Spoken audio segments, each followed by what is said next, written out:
Elephant in the room. Lucas has a different microphone, guys. I was a different microphone, guys. I got too sick of having to edit the composite audio, so now I'm using the guest mic, and hopefully that'll make my job easier, and also your lives better. And your lives better. Guest episodes, it'll still be the way it was, but hey, It's because we're that's okay. budget, okay? We're yeah, DIY. we're DIY. We don't have $1,800 for 2 Shure SM7Bs. And we're never going to be rich enough on YouTube.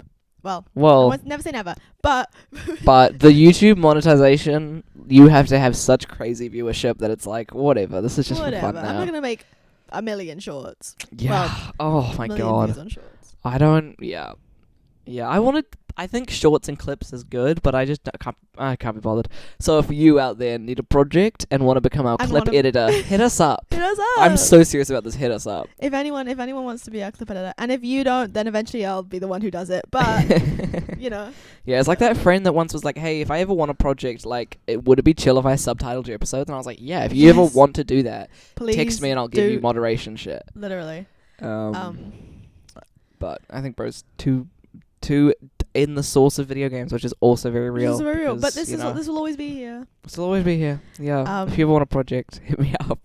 I have jobs for you. I have jobs for you.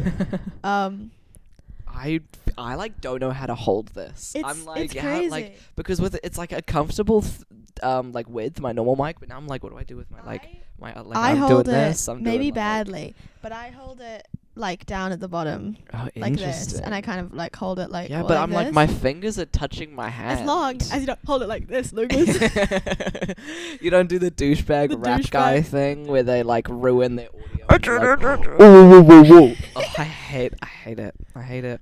There was a show I was watching Yeah. where they were using one of these like an SM58, and it like in music performances they can have wireless mics, Yep. right?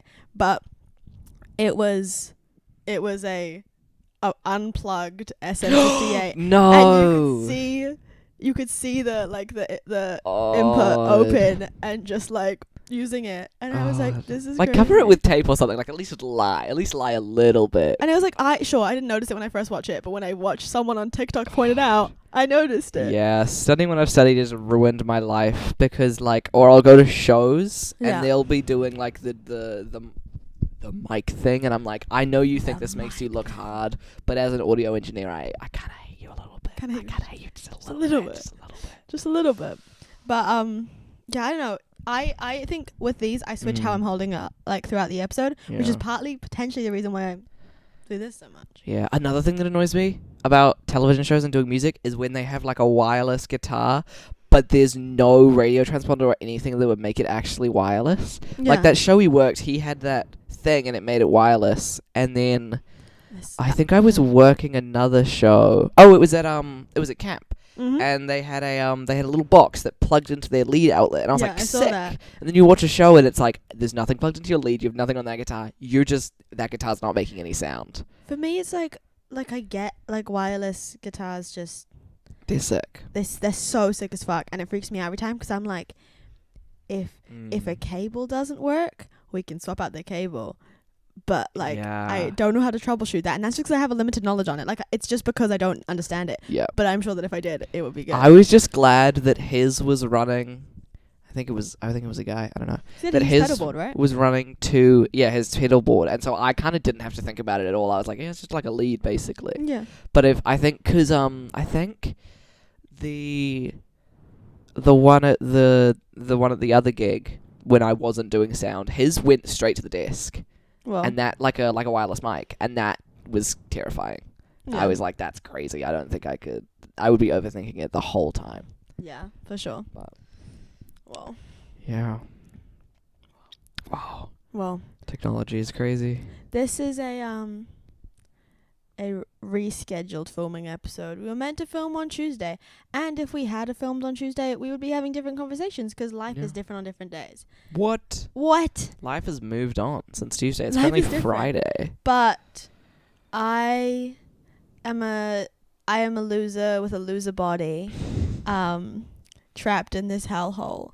And I physically couldn't do anything on Tuesday at all. I had to cancel all my plans. It was like I canceled them throughout the day. Like I had podcasts, and I was doing some teaching, and then I had the pub quiz. Bro didn't even come to pub quiz. I didn't even come to pub quiz. Like, and there was points where I was like, when I cancel podcast, I was like, I'm canceling it because I was, I probably have endometriosis and I get migraines, and I had a migraine and was on the edge of throwing up, but was maxed out on my painkillers, and painkillers also like make me like, you know, out of it. I was like, if we film a podcast right now, 1, every 10 minutes, you get up to go to the camera, I go to the bathroom. 2, I'm not gonna say anything interesting. Like, I'm gonna be so out of it. Like, when I'm in pain, I'm just like, I become a shell of myself. And it's so noticeable to everyone around me, because when my pain meds kick in, I go, and like I reactivate into myself. So I was like, this is going to be a miserable episode to watch, because I'm just going to be like, yeah, what? Because you do carry the pod a little bit. No, I don't. But I'm the guy that edits it. I'm aware that you do. But I think that's just 'cause I talk too much. Because I was watching the most recent episode that we released, and I was like, fuck, I talked for like 10 minutes straight. And I was like, that's just because I have stories to tell. Yeah, you got Rose got yarns to spin. But I think that like, maybe I carry the podcast in terms of the amount of speaking that's done. Oh yeah, no, I'm not. But I think that you bring a lot of my humor out within the no, dynamic. yeah, I wasn't like putting myself down. I was gonna be like, you are the podcast. I was just like, you talk more on the podcast. Yeah. I agree. I'm just acknowledging that. But then I like cancelled each thing the other day, and I was like, I'm still gonna go to pub quiz. Like, I still want to go. I was talking to Farsi, like, what do you think? And I was like, it was 5:30, and I was on the bathroom floor, and I'm like, yeah. No. Well, you know, there was a group of like 7, and then there was a group of 4 that we were shunned to, so it was like, it was chill. Yeah. And we didn't come higher than them, but we won in our hearts because we won second to last and got 2 free liters of beer. That's the real winning. And that is the real winning. That's the real winning. We were doing so atrociously that we were like, we're gonna be last, and then they read another name out for last, and we were like the sorest like winners of all time, because we looked at each other and we were like, oh, it's not us. Does that mean we're second to last? It's funny because it's like we got shunned the previous week, and then you got shunned like you know, into the little group. But well, originally I was in the big group, yeah, and then more people showed up, and then someone was like, I guess someone will have to move, and everyone just sort of looked at each other because they're all in like their bonded pairs, yeah, you know. And so I was like, okay, I will go and hang out with my homies, and I was very glad I did because they were good. They were good. I like everyone that comes to quiz. I like everyone that comes to quiz. That's one of the things for me is it's like overall, it's like I semi-hate that we have to split up, because the reason for me is the reason why I put it off for so long is because I was like, I just want to hang out with everyone. Yeah. But I do think that like there's a good balance to hanging out with different people, depending on the week, and we just have enough people. But there'll also be a point where people go back to Wally. Yeah. And I don't know if we'll have a small enough group that it'll be okay, or will we still be too big. I think we'll be fine because it takes out like 4 of them, no? 3-4 of them, which is normally how much we are over. Yeah. No, true. But yeah, there was this the new quiz format. They have, so instead of a bonus question at the end of each round, they have like a sort of like a thing you have to solve. So every round you get like a hint as to what it could be, and then every round that it goes along that you get it, it's less. And I lost a bet with Jazz as to what the answer was, and I couldn't wear my glasses for a round. Whoa. She was like, I get you glasses, and I was like, I need them to drive home, and she was like, okay, I get them and you have to write. And I was like, okay, I'm not farsighted, so this is fine. But it would be good if I was farsighted. I get your glasses. Yeah. You know, the cool trick. And then they got passed around the table of the 4 of us. But yeah, it was good. Bye. They did that at the 605 quiz when me and Ed we'll blank that out. Yeah. Sorry. No, it's okay. At the old quiz that me and Edie did. Yeah. It was like they did that at the end of every round, and we were like, oh, this is good. Me and Edie did awfully that time. Oh yeah, we got it. Like, we were one of the last people to get it. We weren't the theoretically last. I like the vibe of it. I think it's fun. Yeah, it's fun. Yeah, this is also the least gap This is the first one where you will be seeing it within a week because we're now out of all our buffer episodes. Yeah. And so I mean, this will be coming out next Sunday. we mentioned it in the not the last episode you would have watched, but the episode before that. We mentioned how there's an episode that we lost the footage for, but we're still going to release it. Now we're not. No, we're not. Yeah. Yeah, so that's gone. That's gone. Yeah. It's in the past, but it has mean we have lost our buffer week. Yeah. Because originally we had 2 buffer weeks. Yeah. I think. And then I think we lost one because of camp. Mm. And then we just lost this one because of God hates us, I guess. And it's like good. It's like stressful for like we don't have buffer. Yeah. But I think for the energy of the podcast and for the the topicality of the podcast, it's good. It's good. Because I do like when an episode comes out, I'm like, whoa, that was so long ago. Mm-hmm. Like when the Edie episode came out, I was like, wait, we filmed that so long ago. Yep. But now the Ben episode's coming out in 2 days, and that was the last episode we filmed. So it feels quite relevant. So yeah. Which is good. Nice. Which is good. Yeah. Unlike some people who film on a Monday and then release on a Thursday. How the hell are you doing that? I know how the hell they're doing that. They pay an editor to do it, but fucking hell. And they have 3 camera angles. What the hell? What the hell? More editing. But yeah. Yeah. Do you want to talk about that thing that you wanted to talk about on? Oh yeah. On Tuesday. At my work, oh god, I want to drop his name, but the second I drop his name, everyone knows where I work. So it's there was this really interesting psychiatrist, and he has some other psychiatrist. He has some other stuff as well, but he's like a Harvard psychiatrist. Harvard studied and teaches there now, I'm pretty sure. And he was just doing this fireside chat. That's what they called it. In the text from my boss, he was like, "Hey, do you want to operate a podcast-esque thing?" And I was like, "Okay." And then I looked the guy up, and it was like, "Oh, this is a psychiatrist talking to a guy from one of our radio shows." But it was really interesting, and he didn't talk a lot about children, but he had a lot to say on quote unquote the truth and how different people think about the truth and what is good, and how what is the quote? What did I actually tick? I'm not gonna be able to find it in our messages. Who am I kidding? But it was basically no, I'm gonna have to try find it. But it was really interesting, and he also had. I'm gonna talk about some of the other stuff he talked about as well. Yeah. But it was really interesting. Bro says it's really interesting, 6 million times. But yeah, talking about how kids have to be taught why things are good and how to keep those things good.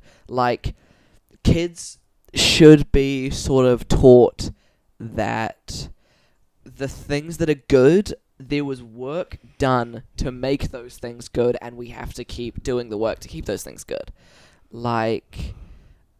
Stuff I don't know, all the privileges were afforded, and you should be teaching kids and young people that those weren't just those things didn't just happen. There was work put into those things, and here's how we can keep those things happening. Interesting. And I thought that was a really interesting concept, because it's I've never thought about it. I've never thought about going to my kid and being like, hey, so these are privileges that we have because of these things, and we should be working to keep these things like this. Do you have any examples, or do you have any examples? I don't have any examples. No, fair enough. He didn't give any examples. I barely remember half the things he said, low-key. It was really interesting, though. Yeah, no. Other stuff he talked about as well. I think that's interesting, because people forget. Maybe when I forget what I'm saying, people forget. It is hard to. I'm saying a lot. I did have a point. Maybe it's not worth it. It's fine. I said that's interesting 8 times. But yeah, it's within society, taking for granted the things that are natural to your life, and but more so, you do have to constantly create the good things in your own personal life. Yeah, for yourself. It's there's probably 6 million TV shows. I was watching this TV show on TikTok Shorts. Mm-hmm. And it was, those TikTok you know and it'll be some guy talking over like a show that you'll never watch ever.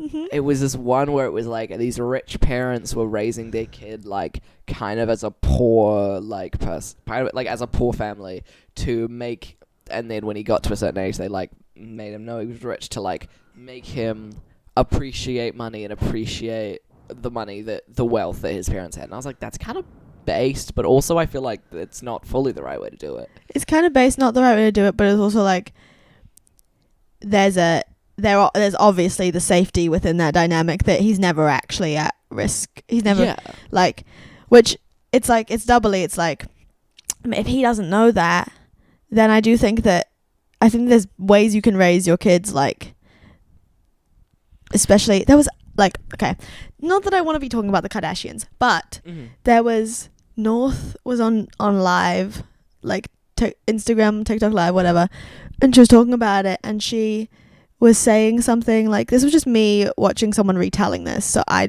haven't seen exactly if I get anything wrong, but she was like, oh yeah, send gifts, give me money, da da da. And Kim was kind of in the room in and out of it, because she was like, I have to be in here if you're on live. And as soon as North said like, yeah guys, thanks, send me stuff, Kim goes, huh? Yeah. Like what? Like, no.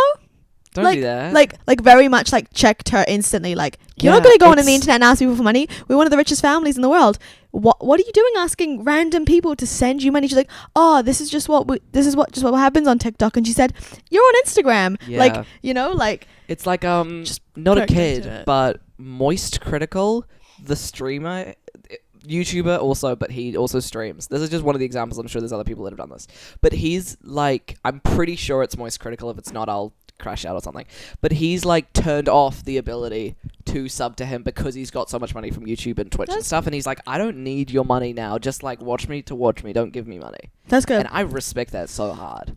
Yeah. And doubly, I have like some news outlets in New Zealand. I've had like some people, like if a creator, like if they're on Substack or Patreon or whatever, there's like, pay me $5. You don't get any perks, but you just get, it's buy me a coffee sort of stuff. Yeah, like Ko-Fi. Yeah. Or like there's some points where it's like, here is all the perks you can get. This is this thing. Or it's like I think HT Hayes has standard subscriber level, $20 more, no extra perks, just because you want to, just because you can. Yeah, the Yard podcast has like a normal tier and then like a bonus tier, and then they have the quote unquote literally called fuck you tier, which is like NZD like $103 a month, and it's like you get nothing extra. It's just like fuck you, I guess. Like if you want to pay us shit tons of money, do it. And there's like, I think there's like 8 people at least that I know of that pay for that, and it's like, that's insane. That's crazy. That's just crazy. It's wild. And they have so much money. And they make like $400,000 Guys, a month. If you want to pay us money, if we can have a sugar daddy in the audience who is like, who doesn't actually get anything, you just give us money. You just give us money, and we'd buy mics. Promise. We'd use the money. We'd upgrade our software. Yeah. But like, it's funny because we have a band bank account, and we made a band contract because it's one of the things that you're told you should do. And I agree that it's important because... Oh, yeah, top 10 things we should have done. Yeah. And, like, the whole point was I always wanted us to do it in previous band, and a couple of people in the band, like, weren't fussed about it. And I was like, okay, fine, we won't do it, even though I was being... That's so interesting to, like, yeah. Even though, like, I was going to APRA events and shit, and people were saying, this is the thing you should do. It doesn't have to be professional. Just write it out in a note. If you sign it, it's legally, like, it's binding, you know? And so me and the band have been wanting to do it. We've been saying we do it for a year, but we've just been, like, busy with the next thing that we've never had. Like, we've hit a point where we played a couple gigs. We're, like, still working on recordings and stuff, but, like, it's not currently, like, we're doing heaps of stuff. So we were just like, okay, let's do this contract now. So like last band, we like sat there, and 2 bands ago we sat there and worked on this contract, and we were like talking about what happens if someone leaves the band, who gets songwriting, who get like, because with like songwriting licensing and stuff, you can put 70%, 30% for for who gets money and Yeah. whatever, but we want to have it more specifically like if we break up, whoever brought their song to the band gets to have that's their song. They can do whatever they want. Yeah. with it. Or we're talking about if we break up, who can still play the songs we wrote together, you know, like and a lot of it is this. After the band breaks up, this can happen if we all have active consent, and if not, it's up to this person because they wrote that song. Or Yeah. like it's because obviously we hope that we will always be on good terms, but we don't know that. So the whole point is making the decisions in good faith, and we say we'll actively renew this every 5 years if things change, right? So it's like we'll hopefully, but we hope the band lasts for a while, and we hope that we're all good friends forever, because that would be sad if it's not. But we also wrote like a death clause, which is crazy That's to do. really interesting, because that's something I thought about with my old band. There was like one point where something was going on, and I was like, dude, if one of these band members died, what would I do with our songs? Uh-huh. You know? So I think we were like the same rules apply, but like in terms of it's like their last written consensual wishes sort of thing. That's real. But it was also like we were sitting here Kind of made a will. genuinely, we were sitting here going, why, like, we're writing about if one of us dies. Weird fucking feeling to be writing if one or more members of the band die. Like, that's not a mindset you want to get yourself into. Yeah. But it's also like important to do that now, because it means that if one of us dies, we don't have to go, fuck, what are we gonna do with the music? That's the last thing we want to worry about, because, you know, Because they'll be dead, yeah. yeah. And so anyway, we're doing all that, and like I won't get too much into it, but it was why, what were we just talking about before I started talking about Money and like money buying coffees and like buying mics and pay for a we have a band bank account, yes. and we were talking about in like our band contract recently, we were like, we should talk about some money stuff, and we were like, the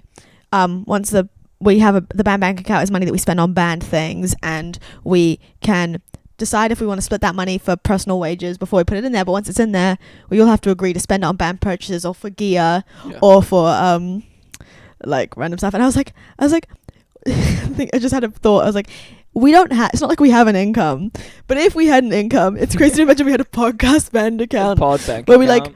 we like you get a wage for editing the podcast, and I get and then we get wage for buying more gear. Yeah. And like we true. save up, and I'm like, we don't have an income, and I don't know that we will. But it's really funny to think about. It's like one time I was in one of the banks. I'm not gonna say the name because of reasons that will become clear. But I was in a bank that I used to use, closing one of my old bank accounts because they like sent me like 6 million letters being like, hey, you've still got this much money in your bank account and you don't use it. What's up? And I was like, okay, I'll go in and close it. And I'm standing at the bank and I'm doing my stuff and my guy's doing my stuff. And these two guys walk in behind me and they go to a different counter. And they're sitting on a bank account and they go, and I'm just eavesdropping because I'm a nosy bastard. And the woman's like, what's the name of the bank account? And they were like, oh, Balu Brigada Limited. And it was the band Balu Brigada who opened for 21 Pilots. And I was like, this is a band that I kind of love, low-key, standing behind me, opening a bank account. This is such a weird situation to be in. Because also, I can't like do my thing and then go up to them opening a bank account and be like, hey guys, love your band, and then leave. That's crazy. I can't wait outside the bank and be like, hey guys, like I just left because I was like, I can't do anything about this, but I was like, this is crazy. That is so crazy. This is a crazy thing to be happening on the North Shore of all places. This is also the perfect segue to what I was going to talk about next. I was at Laneways yesterday. It was really good. Love. And I'll maybe circle back and mention other things. But I talked to Lucy Dacus. You talked to her? Lucy Dacus. Wait, dude. Wait, that's crazy. I know. And Like it was on stage? No. I wish. But it's funny because, okay, so I saw her perform. I was a decent amount away. I swear there was a moment, and I don't say this out of hopefulness. Yeah. I am fully aware that it probably was to someone else around me. But there's a moment. She is one of the performers that I really love because she just looks at so many people in the audience. Like, she just constantly like looking. And I was further away, but there was one point where I was singing every word because it's one of my favorite songs, and I was like looking at her, and she and I was pointing and singing, and I think she like smiled and like pointed, and it felt like it was at me. Yeah. And it might not have been, but But it felt like in the moment it felt like it was, and that's what matters. Yeah. And it's like, but she was making so many connections with the audience, and she was having some audio issues, and it kind of sucked. But not the performance, just for her, I felt sad. But it was so beautiful, and she played a new song. Love. And she played Hot and Heavy, which is a song that I in the past 2 weeks, I'm saying she's not going to play it. She doesn't play that at festivals, but it's my favorite song. And I was like, I really hope she plays it. And then it's the second song she plays. And I'm like, she's playing Hot and Heavy. She didn't play Limerence or Lost Time or Most Wanted Man, which are my 3 favorites off the album. But it's a festival set. We're not going to get the whole thing, you know? And she played other good songs. She played True Blue, which is a Boy Genius song. So I got to see a Boy Genius song live. Hell yeah. And it was really like I cried during Night Shift. It was the only time I cried during the whole festival because I was just like, I've listened to this song so many times and I'm just actually so happy I'm seeing this live. It's been like 4 years since I first started listening to that song, so I was like, oh, yay. And then we were for Chapel.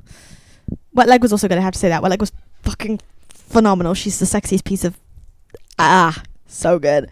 I love their music. Anyway, back at the pit for Chapel, we were on the field at the back wall. We couldn't be fucked being in the pit. We had like I'd been in the sun all day. I was like, I just need to be at this back wall where I can sit down. And so it was me and Foz and Kay, like dancing. And we're just standing there before Chapel starts. Lucy Dacus and crew walk directly past us. Just she's right there. I feel my heart physically stop. I don't say anything. She walks past. I turn to Foz and he was like, is that? And I'm like, ah! Like she's literally like the distance of the camera away from me. Like Whoa. She walked past me and I was like, holy shit, my heart, like I felt my heart go like it was crazy. Yeah. So I didn't say anything to her. Then the people behind me go, did you guys see that? And we go, that was Lucy Dacus. Like Lucy and her whole band, and I don't even know, there was a couple security guards, but like they were just walking through the crowd just casually. Yeah.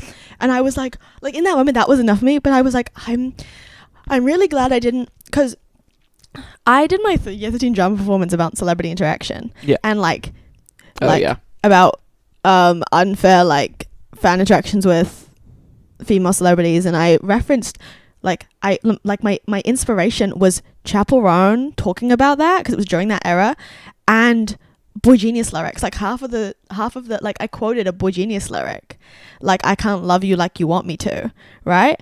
And so in my head I was like, this is a crazy moment, because in order for me to interact with her in that moment, I would have had to go into her physical space. Yeah. She didn't see me. So in order to say I'd have to walk up and say, hi Lucy, and I really did not want to do that. I was like, I just want you to be able to walk through this crowd and have that nice moment. There might have been other people that did that, but I didn't want to personally do that. And so I said to Faraz, I was like, I slightly regret, like I wish I could have like talked to her, but like I'm glad that I didn't talk to her, because I'm glad that I like didn't overcross the boundary. Then very end of the night, after Chapel, we were all leaving. We'd been waiting for Fable and Zephyr to find us because we'd gotten split up, and then we were meeting on the spot. We walked out the gate, which was like by the Bullock track, and it's the artist entrance and exit. So Lucy Dacus and crew were leaving at the same time as we were. Whoa. And so like there was a barricade and we were walking out this way, and I see her again, and it's like, holy shit, I'm seeing you again. There's a barricade there. I just, like, in the moment I was like, I just have to say something. I said, Lucy, I love you so much. And I think I did heart hands, and she just kind of went like, oh, hi. Smallest interaction. She looked like kind of like, who is this person? Yeah. But also like not outraged by it. And I talked to my parents last night, and I was like, as soon as it happened, like 10 minutes later. Is that why your mum was joking about that earlier? Yeah. Oh, I think so. But also I mentioned something about how I thought she was just looking at me. Yeah, right. But 10 minutes later, I was like, you said the dumbest thing. You said, Lucy, I love you so much. That has no personality. I was like, I could have said, I love your work. I could have said, yeah. I was like, she was the one who wrote the song lyric, I can't love you like you want me to. I'm an idiot. But also, that's what I was feeling in that moment. Yeah. Like, I could have said, I love your songs, or that was the best set ever, or your work in queer music has changed my life. But I'm not going to say that. Yeah. You know? Yeah. I'm not going to say. That's not like something you can yell. Lucy, you're so awesome, and I really like your songs, and I'm so glad you like. I could have. If I had you had to like short and sharp. Exactly. If I had them, like there are, and this is one of the things, is there are so many things I would say to artists that have had an impact on me given the space, but that is not part of our fan interaction. I am a fan, and like I don't ever expect to. Your guys from Falco. I don't ever expect to be in a position where I will get that interaction with artists, and I don't expect that at all. Like that's not something I need or crave. But it's interesting when you're in an audience, and I like with Chapel, I was at the back, and I'm like, she's not seeing me. I'm here. I'm witnessing her. But when I was watching Wet Leg and Lucy, I was like, I kind of want them to see me, or like interact with me slightly, because that's cool. Yeah. But also I was like, that's just such a weird thing to want. But when you have artists who are making connections with fans, you want to be part of that. But it's like, it's pretty crazy. Yeah, I've gotten like not a lot, but like every so often I'll get like a post of some emo, 90% of the time it's emo bands, will take like photos of the crowd, and then people like who was like, I got one this morning of this girl who's a solo shot of her at like Barricade for, I think it was like Pierce the Veil, got on their Instagram. It's literally a solo shot of her just like looking incredible, and she was like, this was just on their Instagram. And like in my mind I'm like, the band probably has no idea that that's gone on their Instagram, but like that's insane. That's insane. A crazy fan interaction to have. Yeah, like there's this one girl in the Billie Eilish documentary who there's a video of her for most of a song crying at the barricade, like sobbing at the barricade, and there's a camera of like this footage of her crying, and that's different because the Billie Eilish documentary, Billie Eilish has seen all of it. She was like editing all of it, so she like obviously she has seen that. So but it's like people talk about like that girl from the documentary who was like, she is a fan that most fans will recognize her face because we've seen a video of her in a movie we've all watched, like sobbing at the concert where Billie Eilish was also crying. It's like kind of like, it was an important show. It was like a really significant show, but it's like one reason, like I fully understand why Role Model has started making his Sally's famous people, but I think there was one thing about it being just like a fun thing about it just being like a fan, like you go to this Role Model Zara concert Larson, and you have random people from the crowd. Yeah, real. Or like it's slightly different, but 21 Pilots will drag up like a Child. kid to sing Ride, which is really cute. And like, you know, that's one thing that like I understand making it celebrities, but it's also like, imagine going to a Role Model concert and you have like one chance and you could be on stage with him. Like that's crazy. Yeah, that would be wild. Oh, have you seen the movie Trap? Nope. It's the one you would have heard about it. It's the one where he is like taking his daughter to a concert and he's a serial killer and they're like trying to trap him inside. Oh, then figure out who he is. I saw some clips on TikTok. Yeah, real. But yeah, as a part of that, he basically like engineers it so that his daughter gets picked. Like he sees one of the staff and he's like, hey, like, and he's just like pretending to talk to this guy candidly, and he's like, yeah, like my kid's got cancer and stuff like that. Kid doesn't have fucking cancer. And so she gets picked and she gets taken up on stage, and then she gets to meet the artist afterwards and stuff. And I'm like, that's like, yeah, it was. Yeah. And then he's talking to the merch guy about the serial killer. Yeah. That's the clip I saw. He's like, this guy, you know, he might be here. And it's like, and he's like, no, really? No, really? So funny. Oh, it's great. It was a good movie. The ending was kind of lackluster, but I liked it as a movie. Yeah. That's pretty classic. Yeah, it's interesting when you think about fan interaction, because in my head, my heart is so warm because I got to see Lucy Dacus play. Yeah. And then I'm like, I got to like talk to her. Baby No Money. Yeah. I'm still so annoyed about that. And I am. And it's like, I want to share that moment with you, but then it's like... But it's like, no, I missed him twice by like 5 minutes. I don't really care that hugely about his music, but like, I missed meeting him twice. But as he's such a go, he'll come back. He's got to come back. He'll come back to the same place. Same venue.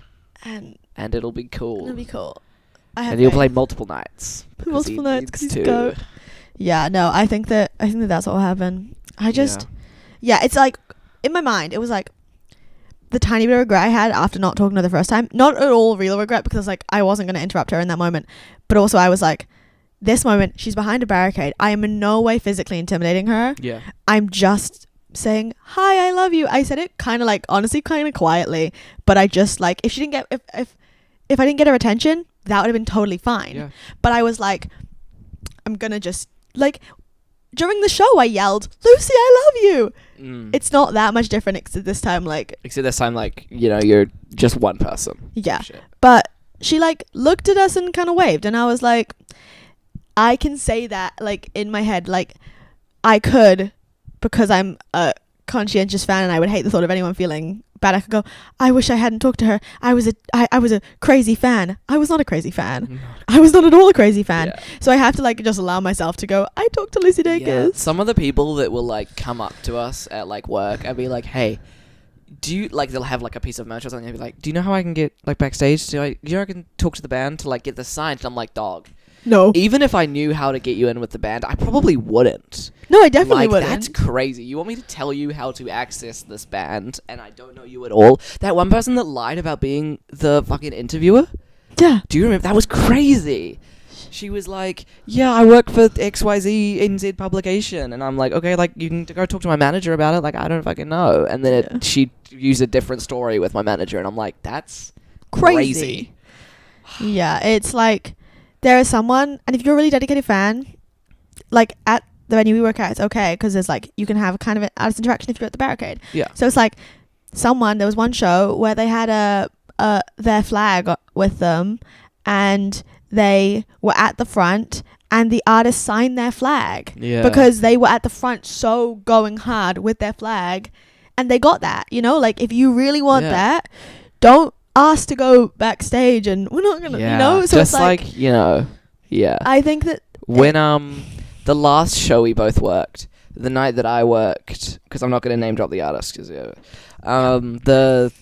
first night, I didn't fully, but like there was something that happened where some guy was passing them candy, like I'm pretty sure it was like fruit bursts, like for real candy, and the guy on the stage was like, yeah, that's cool, dude, keep giving me candy. And then security had pulled the guy out of the pit because they thought he was giving him drugs. And then this guy comes into the merch and we were just kind of chopping it up a little bit because he was buying merch. And then he was like, yeah, I was giving them candy. And I was like, bro, that was you? I was like, dude, this is kind of dope. It's kind of sick. Yeah, I fully understand security thinking it was drugs. Like, yeah, I keep giving me probably also would. candy. Yeah, bro, give me that candy. Like, what are we doing? I think there was one of the artists who asked, does anyone have any weed? Like, it was like funny, and it was like I think someone probably gave him some too. Yeah. I'm pretty sure. If you had weed in the audience and your favorite artist asked you for weed, you'd be like, I'd be like, please, take it. Take my weed. Take my weed. During Wet Leg, there was a moment, and so like there's a balance, right? Live music is meant to be enjoyed as live music. If you want to, my logic is, at a big concert, other people have videos. I don't need to take the videos, but I'll take a few, like my personal view of the show, so I can remember my personal memory. But I do, when I see videos of everyone at a concert with their phones up, I go, ugh. Like, that's not how it should be. That's not how it should be. Live music is meant to be enjoyed live. Yeah. You can listen to their songs. I don't think I've low-key ever rewatched a concert video that I've taken. Oh, exactly. Literally ever.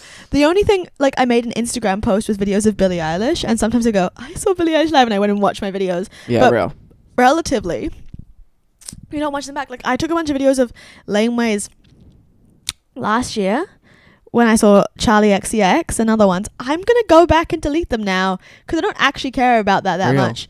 Like, but I probably will keep some of these videos. I'll go through and choose the best ones of when I saw, you know. But relatively, like, there's moments where it's like, for Wet Leg, I recorded, like, there was a verse. I was like, this is my favorite verse by them ever. They did Monch too, right? They did. Yeah, I saw a video of that. So I took a video of a lyric of a verse of my favorite song from Davina McCall, and then I put it in front of me for the rest of the song to enjoy the song. But I wanted to capture that moment. There was like a bit where I wanted to capture her stage performance was crazy, so I wanted to get some videos of her stage performance. They had this gangway, and me and Faris were very close for Wet Leg, like stage, like corner of barricade there, stage probably where the TV is. So like, oh whoa. Yeah. Maybe a bit further back, but and then same way this way, so that's where the gangway was, and their stage was there, so I could see them. Same place you were for Role Model? Basically? Yeah. Yeah. Exactly. Yeah, same place, but like, you know, with them actually on the right stage. And they, like, she kept walking out, and there was moments where when she walked out, I wanted to video because she was so close, and I was like, I could see her really well, but I was also like, no, this is the moment where I'm so close to her, so I want to be watching her. So in Monch 2 is probably one of my favorite songs off the new album. I really love like some of the. I love all of the songs on the album. It's my favorite album. I've been listening to the album like in my car now. Oh, it's I like so fucking good. Once we listened to it at Katana, I was like, this goes fucking crazy. It goes fucking crazy. Yeah, and Pillow so Talk. In Pillow my Talk. rotation. They played that on my current playlist. And it was funny watching the friend we were with. You know who it is. Yeah. Like I don't think maybe they did. I don't think they knew that song that well, and they were kind of like clocking the lyrics. and they were smiling, and I was yeah, friend. Yeah. When I first listened to the lyrics, I was like, okay. It just goes hard. It's great. It's so good. It's like the best horny song because it's like it has so much, you know. Yeah. Anyway, they played like my dad made a comment. He was like, they only played like one song off the old album and the rest was on new album. And I go, no, it wasn't. They played Chaise Long, Angelica, Oh No, Be in Love, and Wet Dream. 5 from. Oh damn! All bangers. All bangers, and then because they were the they were the one on this stage before Chapel. So they had like most artists had a 45-minute set. They probably had an hour 10. Hell yeah. Or an hour. Like their set was a bit longer, which I was so grateful when I realized because I was like, oh, I get just like the sets got longer throughout the day, and when my brain had clocked it was halfway through the set time-wise because of the sets I'd seen, I was like, oh, they probably got halfway, and then I saw they had another 45 minutes. I was like, oh, because I've just been craving, like I've been so gutted they're not doing a sideshow because I want to see I want to see the whole thing. Same with Lucy. I was like, if she did a full show, we'd get like 18 songs, but we get like 9, and it's like it's fine, it's okay. I'm really grateful I got to see her live, but you know, it's still like Australia gets side shows and we don't. I don't care.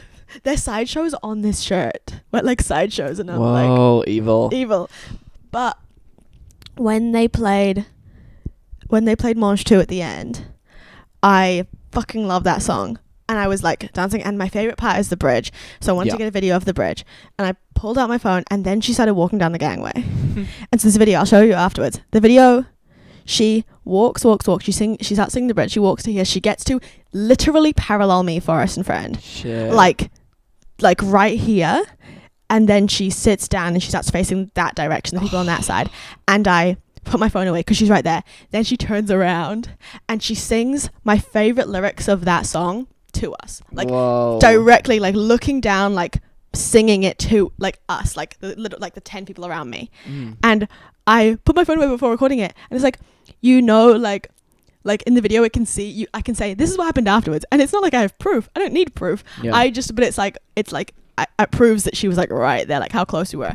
And she's like, because the bridge of that song is like I know you at night, hunched over your phone light. And like, you're washed up, irrelevant, and standing in our light.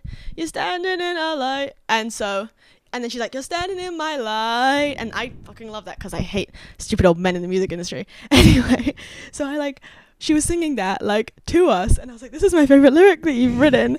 And I was like, whoa, holy shit, you know? Yeah. One time I'm going to tell you who it is, but I'm going to blank it from the podcast. One time I like kind of got free tickets to go to the Kings of Leon show when they came here, which is a band I love but never would have bought tickets for because they were like so much money. And it was me and 2 other people who also got tickets, and the was one of the people that got these tickets, and he spent the entire show on his phone. Wow. Like, you bleeping out his name too? Yeah. Good. No, that's the name I'm gonna bleep. I was gonna say the artist. No, name. the artist. It literally like, and it's like, bro, there are people that would have killed for these fucking tickets, and you're here sitting on your phone. Do you know what Chapel said mid-set? She's like, "Are you DMing right now?" Based. Someone Someone was on their phone DMing. She goes, "Are you DMing right now?" Fucking queen. Fucking called it out. Like, oh, I had forgotten about that memory, and I probably can scrub back and see exactly when I thought about it, because I just get vaguely enraged. Because it's like, dude, people would have killed. I know literally 2 other people that were like, oh my god, I wish I could have got those tickets. And I was like, yeah. Sure. He was on Discord the whole time. That's crazy. Or like scrolling his Instagram feed at one point. Yeah. It's like Forrest got free ticket the day before, and he was saying at the end, like, to Laneway? To Laneway. Oh, hell yeah. Yeah. Steph was like, I don't want it to. Oh, real? So it was like, do you know? And I was like, Forrest wants to see those bands, but couldn't afford the ticket at the time. And then I was like, okay. And I'd asked him a few days before. So then I was like, I'd ask you again. And he was like, afterwards he was like, I still wouldn't have bought tickets. My logic for buying tickets is still the same, but I really enjoyed it. Yeah. And it's like, but then my dad said later, he was like, if you leave a concert that you got a ticket for free for and you say, I would pay for that ticket, you should pay the person who gave you the ticket just cause. Real. You know? I would not have paid for Kings of Leon, but I really enjoyed being And there. that's the thing with where we work, is that I can really enjoy shows that I still would not go back and pay for. Yeah. I think the only artist that I would pay for was... Yeah. But yeah. So it's like... it's one of those things. And there's some shows I would have gotten tickets for if I... Like, the show that we're working next week... Well, I'm working next week. Yeah. I would have so gotten a ticket for if I didn't work at the venue that they're playing and know that I will be there for free. Yeah. I'm so excited for that show. Yeah. It's going to be sick. Music is great. Music is love. Great. But another kid conversation. And you would talk about laneways at some point. I got my wet leg merch for the audio listeners get a life. I've also got my Dacus merch over there, but I'm not gonna go grab it. Yeah. But like first, like, it's my first music festival, and I was like, whoa, so true. And then I was like, I almost said it's my second. That's not true, because I went to lots of music festivals as a kid. Like, yeah, that's the thing with my boyfriend, is he is so, when we were talking about Laneway, he was like, hey, do you want to go to Laneway together? And I'm like, hey, I can't do music festivals. And he was like, that's crazy, because he went to so many as a kid and he goes to them still with his family. Yeah. And he just can't, because he grew up around it, he basically like, I had to really like over explain why music festivals just aren't a thing that I can do, because he's just like, he grew up and then he's so used to it. Like when there was the option for the free ticket, I was like, I'd offer it to Lucas or Forrest, but I was like, I know that Lucas won't go. Yeah. So I was like, that's why I asked it Forrest. I didn't feel bad about not offering it to you, because I'm like, Lucas isn't going to go there. No, I'm not going to go. You would have bought a ticket if you wanted to, if it was something you wanted to do. But yeah, like I was talking to my parents, because they were the ones taking me to festivals as a kid. Like I went to, it was all like, most of them were Western Springs. I went to Big Day Out, not Big Gay Out. I've been to both. I went to Big Day Out once and Auckland City Limits twice, and both of those are dead and gone. But like I saw some of my favorite bands there. Like I saw Beck because I was a kid. Sick. I was sitting on the barricade. I have Beck's guitar pick. That's cool. Because I was a kid, so I could sit on the VIP barricade, like, and lean on my dad, and I could go on their shoulders. Like I was small. Like I went to a lot of these festivals, and I saw like Snoop Dogg. He's a piece of shit now, but at the time it was cool. That was dope. Yeah. And like there are some artists that like now I'm more of a fan of that I saw then, and like I've seen the Libertines. I've seen like I have enjoyed music festivals, and I've always been aware of like music festival clashes, and like I'm used to that as a thing. But my dad was saying how he remembers when his work friend was taking his kids to music festivals, and he was like, if they start losing energy, just give them more sugar. Because like my dad said, like forget all of the rules you have in your normal life. Yeah. When they took me to festivals as a kid, I'd be like, I'm getting a bit tired, and they'd be like, okay, have some more sugar. Do you want to get donuts? Yeah, literally. It was like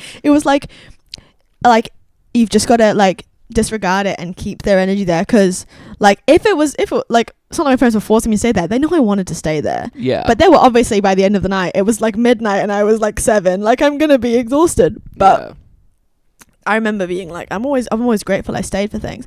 Like there was a point where Care, after Wet Leg, was like, after we got out of the pit for Wet Leg and went and found the group and reconnected, Care was like, I'm done, like I'm sorry, like I don't think I can stay here anymore. And I was like, but they were like, but I really want to, but I'm overstimulated, I'm tired, like I don't know. And I said, if you're done, you're done. Yeah. Like if you need to go, if the rest of your, like if you think that you'll have a good time, it's worth pushing through. If you are gonna be miserable, there's literally no point. Yeah. If you're gonna spend the rest of the time, nothing worse than being miserable in a pit. Yeah. If you think that you're like, we don't have to be in the pit at all, I don't plan to, but if you think that you're gonna be miserable just generally here, yeah, you go home, right? And then we went and sat on a field for like 40 minutes and just sat in the field, like with the 4 of us, just like detoxing, and that was what we needed. And Kaya ended up staying the whole rest of the evening.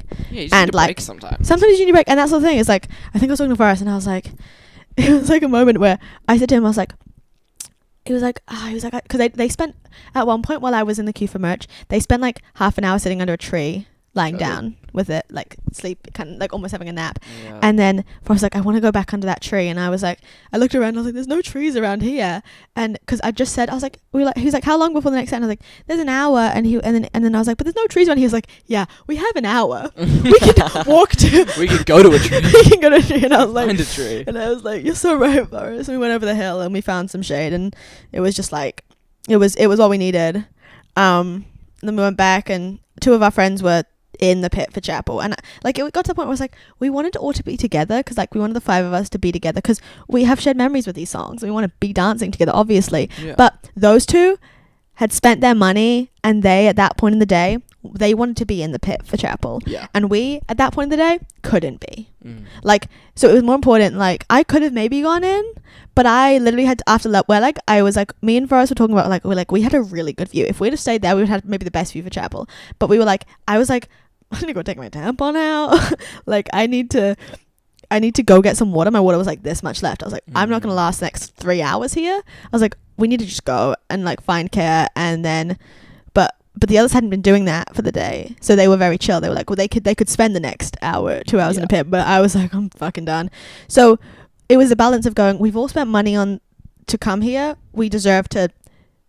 We don't want to have any regrets about how we spend it. It's better that they are in the, like, if we were like, no, stay at the back of the pit with us, that's not fair on them for their experience. And like, Fable is like the biggest Chapel Run fan I know, but I spent the whole time grateful I wasn't in there, because I was able to literally, I had the whole like, I had like 3 meters around me where I could just like spin around and dance, and me and Forrest and Care could jump up and down, and like, you know, it was really nice. Yeah, hell yeah. Chapel made a speech. I'll send you the video. But essentially she was like, my country, it's really fucking scary. I saw it on TikTok this morning. Yeah, and like essentially being like, I didn't realize how scared I was until I got how calm I was here. And like, she's like, it's Pride now, right? And like, she's like, it was so good seeing all the businesses with Pride flags. And Happy Pride Month. Yeah. There was a cute moment in Lucy Dacus' set where the camera kept going to queer people, like groups of people crying, and the couples would start kissing. And like kissing on the camera, and then the crowd would be like, fuck yeah, like gay rights sort of shit, like screaming. And there was one point where they were kissing, and the whole crowd got so loud that Lucy and like another member of her band walked out into the gangway to try and look at the screen and see what was on the screen of them. And by then it had flicked back to her, and so she was like, I don't know. And then the camera operator switched it back to the people kissing so she could see, but she was already back in the stage, and it was like, Lucy didn't get to see the people kissing your show. So funny. But there was another point like where a kiss cam, but like not forced, just which because is really it's funny. Yeah, and then that same thing happened during, well, like I think there was some people kissing, but during, like also during Lucy Dacus, there was a girl at the front who had a sign saying "Watching from Heaven" with a picture of her best friend. And it was like, I saw that, and like the whole crowd was like cheering like for this person, and she just started, like, as soon as she saw herself on screen, she like crumpled and started sobbing, and I was like, holy fuck, like that's like so intense. Yeah. And like, I don't think Lucy saw that, but she might have, because I think I saw her point into the crowd or something. But it was just like, it's like whoa, as an artist, if you are such a big artist and you see a sign in a crowd, I'd cry instantly. I'd cry. It'd be over the Sylvia. I'd be crying. Like, thinking about it now, and it's like, what? Yeah. Should I turn some light on, Lucas? I think the light's just gone behind a cloud. Okay, so it'll be bad. So it's literally like midday. Yeah, it's crazy. It is literally midday. Yeah. But yeah. Yeah, I know. I've never like. I understand the signs at concerts thing, but it's also like, now you're just carrying a fucking sign all day. Literally, so annoying. Someone in Chapel's set had a sign that said, "My ex is suing me, will you be my lawyer?" Based on like The Giver and shit. But Chapel kind of read it out loud and was kind of like, sure. Like, she wasn't that convinced by it. It's like she was those signs that are like, will you marry me? And it's like, maybe. Because like, she read it out loud. She's like, my ex is what? My ex is suing me, will you be my lawyer? She seemed kind of bored by it, and I was like, imagine someone like, there was a show that we worked. Was it Role Model?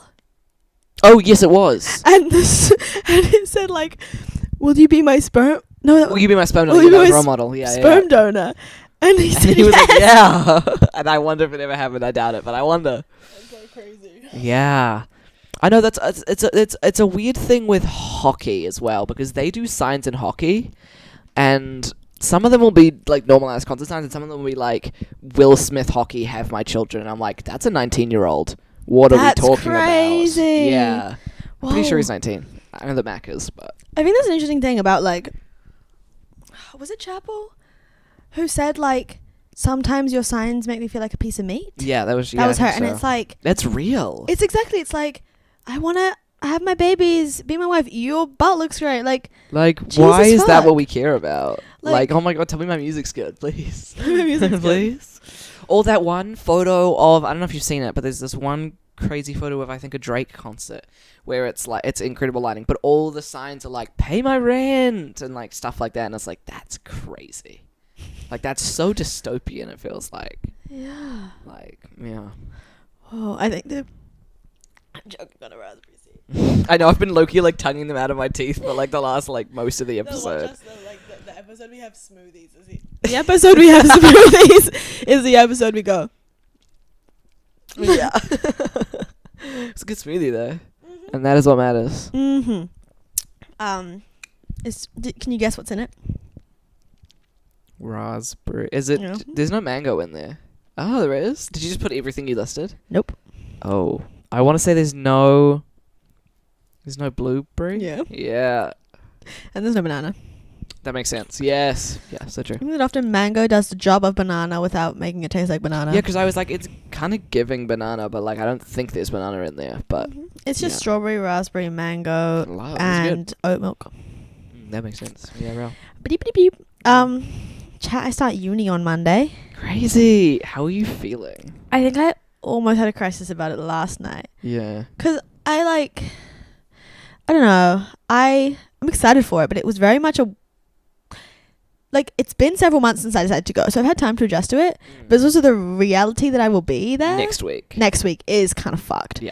And I'm still not really, like, when I was thinking about the things I have to do in the week, someone asked me, I don't know if it was you, no, it was Kay. I was like, are you still going to do burger job, merch job, and other job during the year? And I was like, yeah. Yeah. And the thing is that I'm very lucky that both my main jobs are casual. Yeah. Like, burger job, when I was doing a bunch of shows for theatre at high school, I went maybe like a month where I did one shift in the month and they didn't care. Like, I went over the summer, I barely worked, like, and until we get kind of quiet anyway. Makes sense. like, Yeah. Same with both jobs. There are the two bosses, they'll do Monday, Tuesday, Wednesday, Thursday themselves alone. So only Friday, Saturday, Sunday, and that's like 5 shifts over the weekend. And there are 3 of us, maybe 4 of us that can work alone. So like, and they'll still work the weekend sometimes. So there is no, like, right now, like, there was a point where I was the only other staff member other than those 2. So I had to do 3 shifts a week. And now I do 1 shift a week. Sometimes they just don't give me a shift because I'm busy for the certain week. And I know that if I go to my, like, I'll just honestly say, like, to my bosses, I'll be like, hey, I want to keep this job, but I can't work for the next month because I'm too flat out with uni. They literally said to me, like, when at the end of high school, they're like, are you going to uni next year? You'll always have this job, but we need to know if we need to hire someone else. Yeah, and it's the same with merch job. It's even more so with merch job because so, yeah. literally all I have to do is say no to the whole month. Yeah, and I don't have to do that, yeah. which is very chill. And so it's like that. But I do. Then I was partly like, whoa, it's gonna get kind of intense because I do have social commitments as well. Yeah, like band and pub quiz, and it's looking like band and pub quiz, and it's looking like my day off. Well, the thing is it how much time did you spend in on your on your not course days? Bitch, I barely spent time in on my course days. What are we doing? Sorry. But not much. Like, only if I really needed to finish something or if the group was meeting up or something and group projects. Yeah, true. But there's not much expectation that you'll be in on those days. No, there's none at all. Awesome. Because Yeah. we were scheduling when band was going to be, and we were like, we'll do it on this day. But I don't know if it's like self-directed, but you should be in at school. Okay, good. You Good. shouldn't be in. You can be in if you need to use their computers, but you don't. There's no expectation for you to be in. I figured that's the thing is that we we said to band, we were like, when we were talking about it, I was like, we will do band if it becomes every second weekend. That's what it is. But it'll happen anyway. Yeah. But we we plan to do it next Tuesday. Kayla's like, you're probably not going to because it'll be the day after uni starts. And we're like, but we'll see. Yeah. Play it how it comes. That's the same kind of thing. It's like, I don't know what. People, like, in my mind, I'm like, I'll handle it fine. There's a good chance I'll go, fuck, I'm not ready for school again. Yeah. But I've committed to it now. It's the commitment I've made. Yeah. So I do think I'm better prepared for it than I would have been. Like, I needed the year that I had off. Yeah, it's real. So it's good. Yeah. I'm going to miss my dicking around buddy. My buddy who's know. also not doing anything, and I can be like, hey, do you want to do the XYZ? Makes me sad. Because I liked being a bum with you this year, Lucas. It was nice. It was great. I do think, in a weird way, okay, I'll say this first. I was watching the podcast the other day. Yeah, guys, we watch our own podcast. I was watching the podcast the other day and had a moment of going, oh, fuck. Like, I said this to him later. I was like, Lucas is one of my best friends. Like, Lucas is one of my best friends. And I was like, and we want a podcast together. And I was like, if you told us 2 years ago, if you told me like 3 years ago, you're like, oh yeah, you're on a podcast with Lucas. My brain would be like, Lucas of all people? Yeah, my brain would be like CK before it was like podcast. Yeah. Like. Because it's not that like, it's just that we had been in each other's lives for so long. Yeah. That I wouldn't have expected the exponential closeness between us. Yeah, just the like the crazy, just like what on the graph. I would have really I could have at that point I would have expected our whole lives to be kind of mutuals. Yeah. Right? Yeah. And I'm really glad it's not that. No, yeah. But it's like weird to think about. So, but I do think us being in the same life stage last year it definitely really helped that. Yeah. And I was like, partly like, I'm only thinking about this now, but I'm like, oh, like I hope it doesn't change too much this year. I don't think it will. I don't think it will. Like there's an element of it that will, because we won't get to bum around as much. Yeah. But we have like commitments to each other in life now. Yeah, like and we social have like things that sort we do of forcible together. reasons to meet Which up I love at having once with a my week. friends. Which is it's great. It's great. It's like the only reason I'm still in contact with a lot of most people. No, but also I think the pub quizzes specifically, I'm like, whoa, that was such a good thing. That was such a good idea. Because it makes me feel like an adult with a social calendar. Yeah. But also I'm seeing people that aren't just my main friend group. It feels like how it was at high school, where one of the best things about high school for me was the just meeting random people. And like, when I left high school, I said that the thing I was honestly the most sad about was the people who I'm not friends with. Yeah. Who I really enjoy chatting to. The people in my classes. The people that I would just sort of talk to in this class or that class, or like when we were waiting for the show and I was like, oh dude, that's someone that I talked with through all of my English classes and she didn't even notice me, and I was like, that's chill. I saw a couple of them at Laneway yesterday and we just like waved. Yeah. But like it's funny because it's like those are the people that like I will not continue contact with through not either of us specifically. It's just that you can only have so many friends that you maintain like relationship with, like closely. Yeah, there's only so many people you can keep close and still be regulated. And so it's like that was the thing. It's like when we go to pub quiz, I'm seeing like my homies, all the people that I care about, but I'm not in regular contact with throughout the week to week or seeing other than pub quiz. Yeah. But I get to see them. on pub quiz. And it's like that in a way, I hope is a reminder to them that I exist. No, literally, I feel that. Or like that I care about them, because I can hug you and say, hello, I'm so happy to see you. Yeah. But if I disappear because of things that are busy or because of mental health or whatever, I'll still go to the pub quiz. Yeah. Like, it's crazy to think that like the group that like that's the only place I basically see my high school friends now is at pub quiz. Yeah. Which is crazy. Which is wild. But also I'm so glad. Well, my high school friends are either my main friend group or my best friends, or I don't talk to them anymore. So yeah, that's real. I'm just bad at keeping up friendships online. I saw a friend who I don't talk to and have like relative trauma friendship with. You know who this is. Mm-hmm. I think you do. Yeah. I saw the dad at Laneway line yesterday. I don't know if they were going into Laneways, but they were in the line, and I was like, and we talked about, we're like, is this person gonna be here? And we're like, I don't think they will. They're probably back in other city by now. But it was just funny. It was like, I was like, I said to the group, I was like, did you see who that is? And they were like, no. And I'm like, yeah, that's dad. Whoa. But it was funny. I think that Yeah.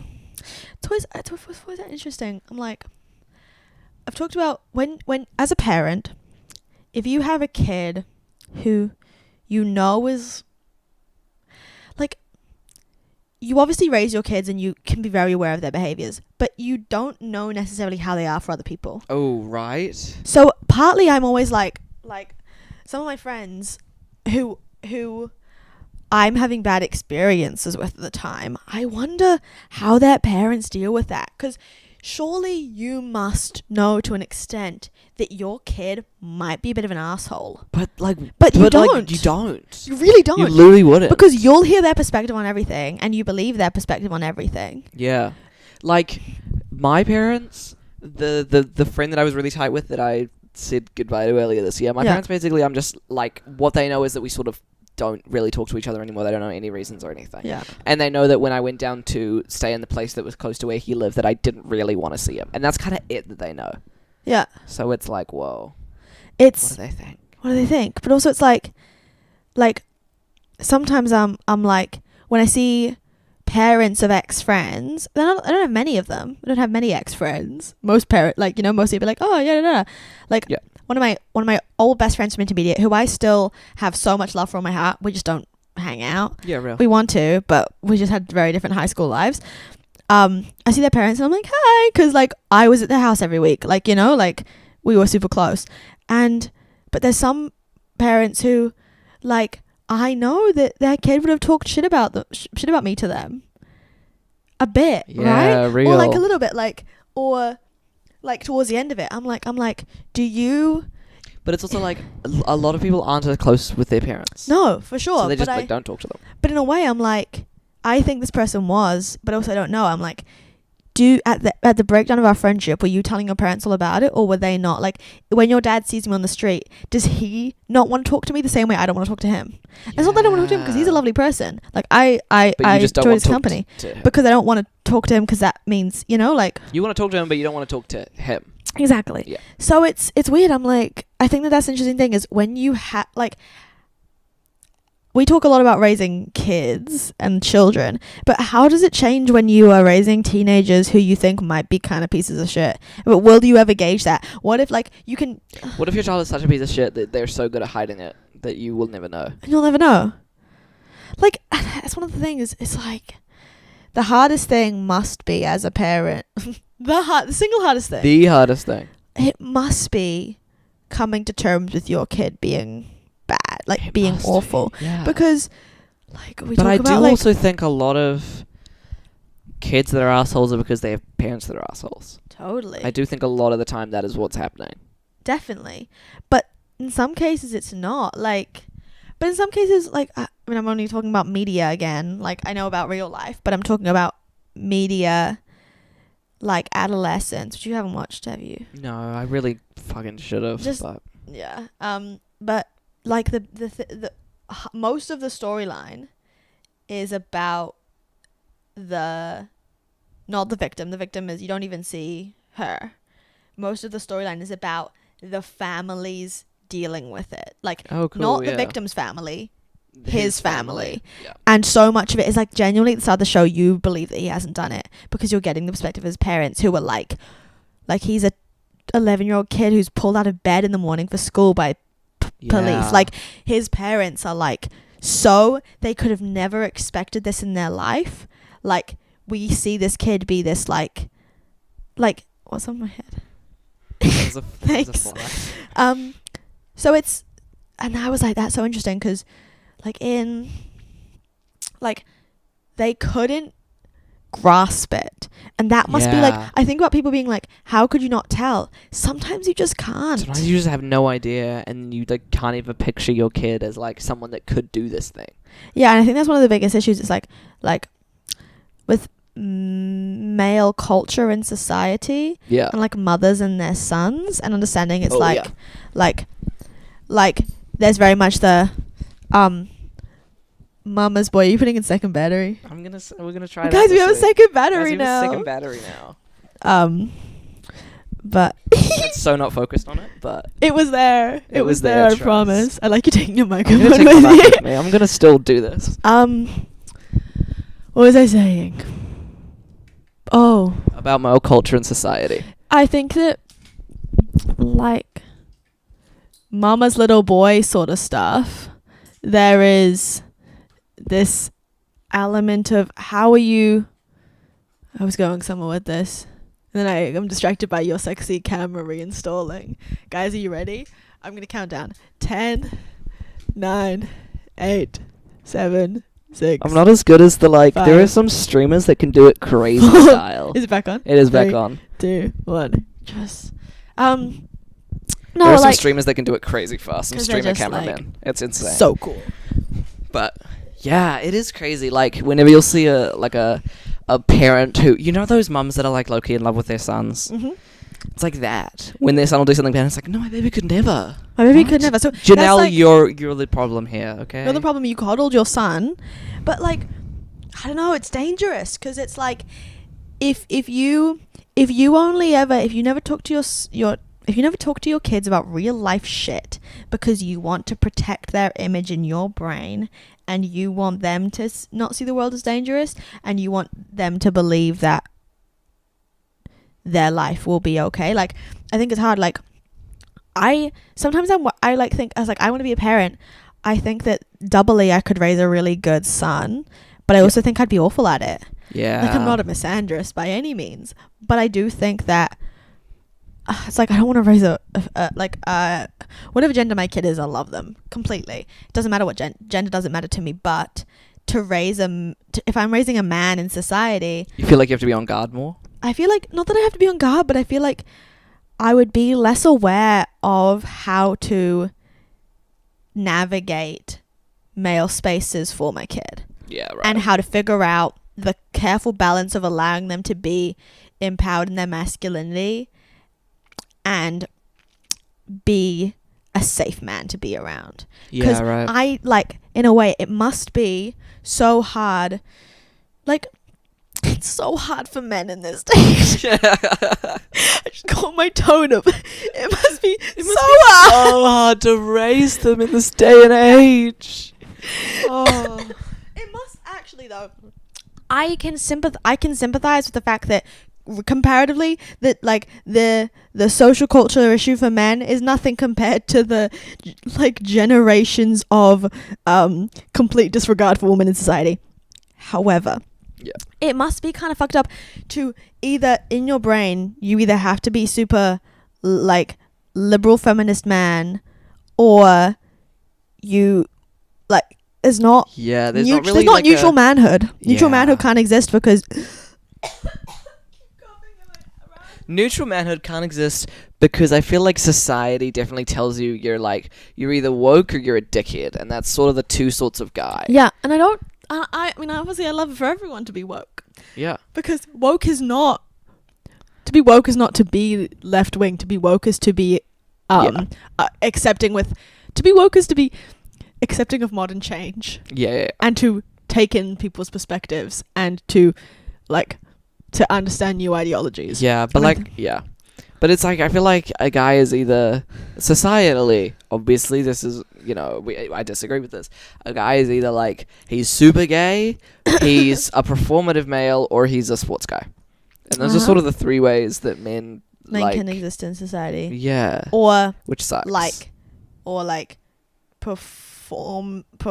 performative man, which kind of it does fit under, but like rock star archetype, like you can be macho in your like performance, but a lot of rocks like music, it's interesting, men in the music industry do have to lean towards hyper masculinity, macho rock star, I have so much sex with women and I do so many drugs, or I am soft guy like, queer like kind of audience, like female audience exclusively. Could be gay, has a bunch of like tattoos, like patchwork tattoos. We're talking about like 6 people just shot to mind instantly, and 3 of them was role model.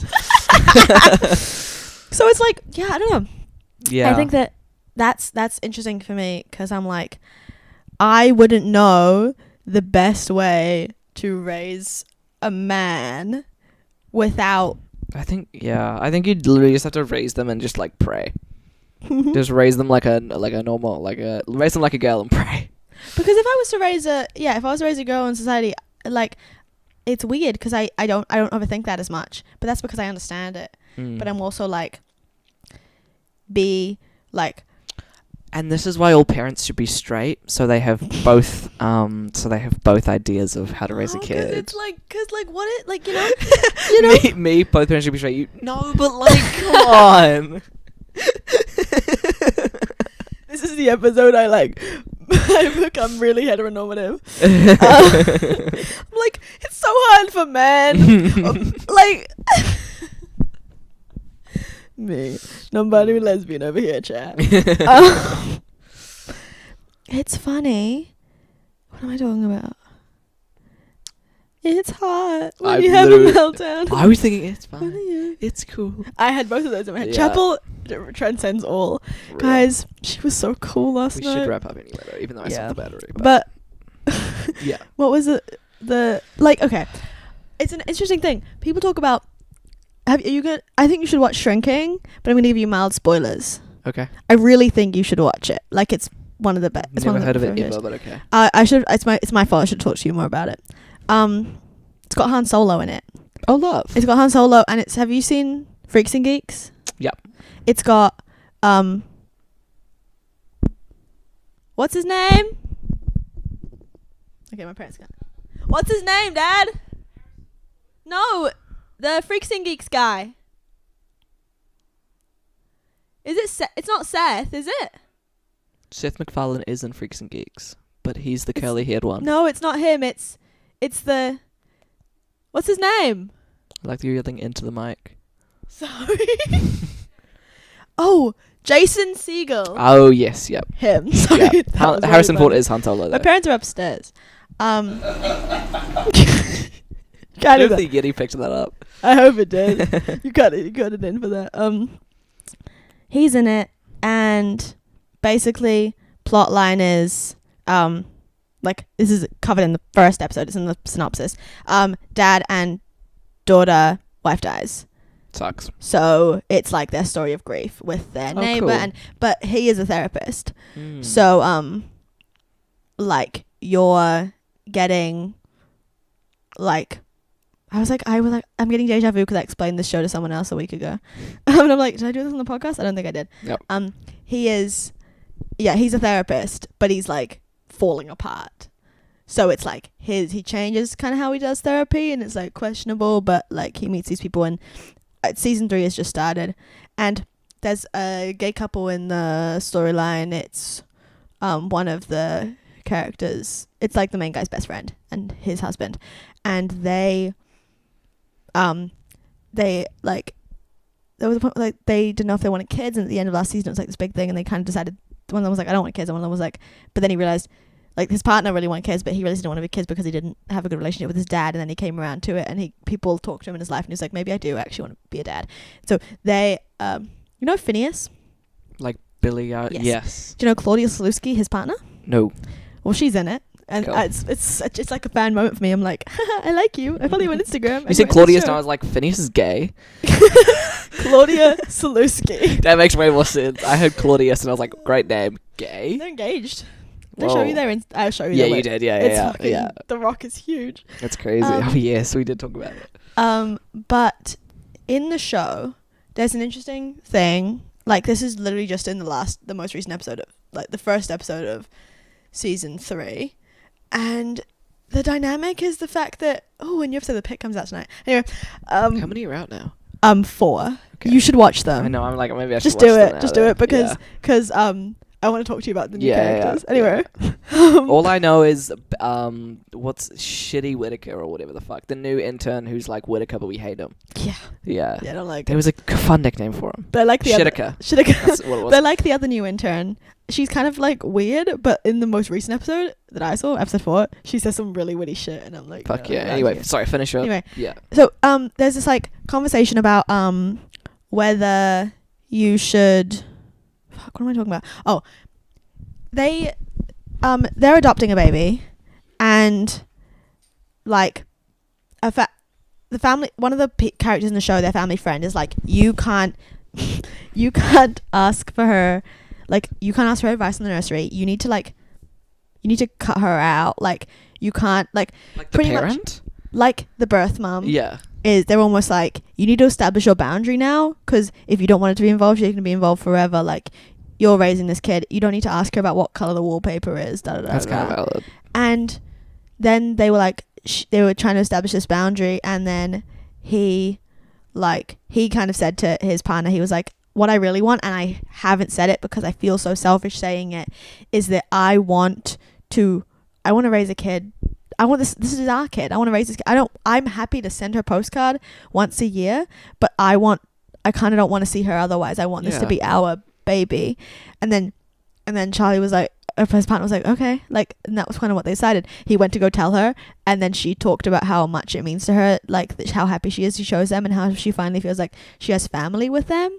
And he didn't, he invited her to, he was like, I want to spend the rest of my life with you, sort of shit. Yeah. And it's like, I was talking to Forrest about it, and I was like, it's really hard because as a, like, there's a difference between, like, it's a double message between, like, queer parenting and adoption as, like, both things that exist in the world.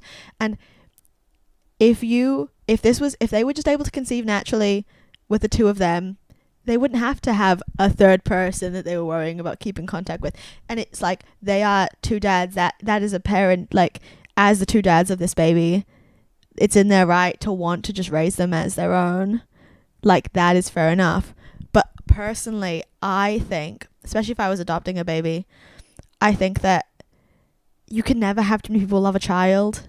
Yeah, and it takes a village. It takes a village. And I also think for me and Forrest had a big, one call, and we were talking about it. And again, we agree that, for at least our perspective, is that it's known that it is easy. It's easier for a child to adjust to being adopted if they know their birth parent, because they're going to spend their whole life thinking about it. If, like, you were able to witness the behavioral patterns of your birth parents and be able to go, like, this is the person, and if they are your birth mom, but these are my dads, like, I think that it's such a situation that your kid's gonna be curious anyway. You might as well be in control of it, and you might as well have another figure in their life that is there full of love. And it doesn't mean that they have to make all the decisions. You can be like, we are parenting this kid, but we want you to come over to dinner 4 times a year. Yeah. And, like, hang out and, like, it's no orbit, like, you know? Yeah. Like, partly I think that's the way I'd approach it. But it is also an interesting dynamic of, like, is it just that way? Because it's like, it should be within someone's right to have to just be parents as a couple, and raise your own kid, and not have to constantly be like, but this is their mom. Like, that's hard. Yeah, that is hard. Yeah, I think that, like, raising your kid, knowing that they're adopted, and if they wanted to, we can totally get in contact with your birth mom and you can have coffee, is good. But, like, yeah, I think just being the birth parent just being there, I feel like that could get just, like, confusing, because it's like, we're your dads, also this woman gave birth to you. Yeah. You know? But also, like, I think I have a friend who has a donor, and, like, knowing their donor is, like, good for them in their life. Oh, yeah, I think like, they should definitely know it, but it's like, I think it should be the kid's decision. Yeah.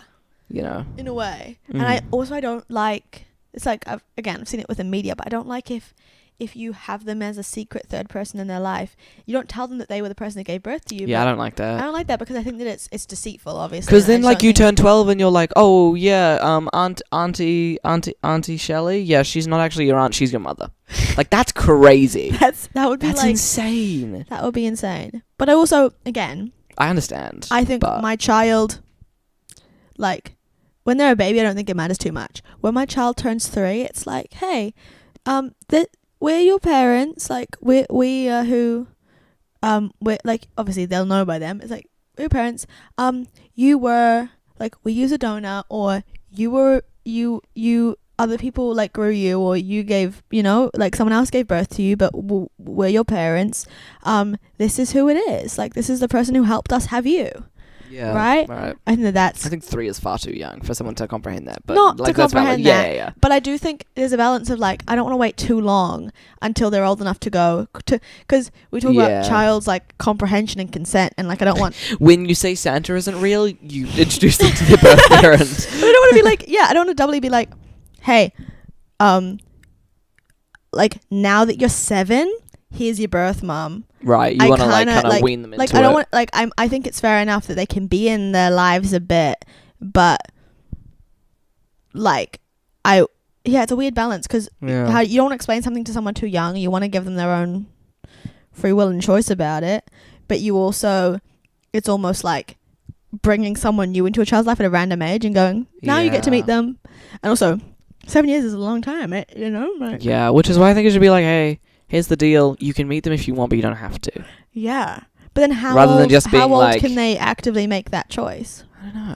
And then like I feel like I would raise them knowing they were adopted and just have it be known that at any point you can just be like, hey, I want to meet them. So what if you're talking to a 2-year-old and they're like, you're like, yeah, you're reading a book and you're like, you were adopted, like there was another person who helped, and they go, yeah, I want to meet them, but they don't know what that means.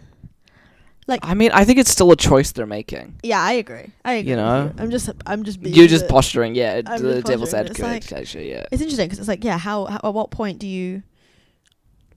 So people talk about, I'll let my kid on the internet when they choose to be, and it's like, no. I saw someone say, there's like there's people who I like it's all the queer parenting couples that I follow who are super woke about this, and they blur their kids' faces, and I really think that's the way you do social media is you can have moments on video and you can post about it, but you can tell a story. But relatively, they were like, when will you let your kids have social media and be on in their faces? And they said when they're in secondary school, and I was like, based when they're in high school and when they're allowed to have social media. If we become famous people, celebrities on social media, I don't think I'd want I would never have my kid on social media until they are legally allowed on social media. Yeah, no, 100%. Like that's like, why should my kid be on social media when they are not legally allowed to be on social media? Yeah, when they can't like look at the engagement and stuff themselves. You know?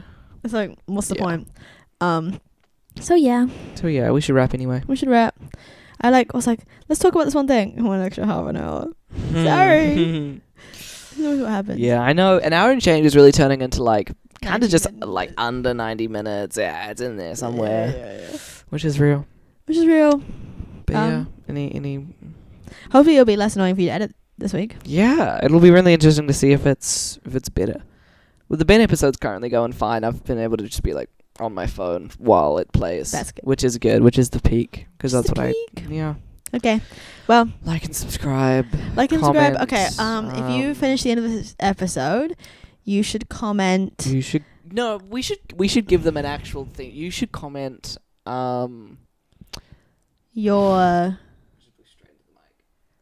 You should comment your favorite thing your parents did for you to raise you. That's such a long comment. That's too niche. Holy okay, fuck. You should comment your favorite parenting dynamic in media. Oh, yes. Your favorite parents in media. Yeah. If God. There was... And then next week we'll tell you what ours are after we've thought about it. Okay. Yeah. I reckon this is good. Love. Okay.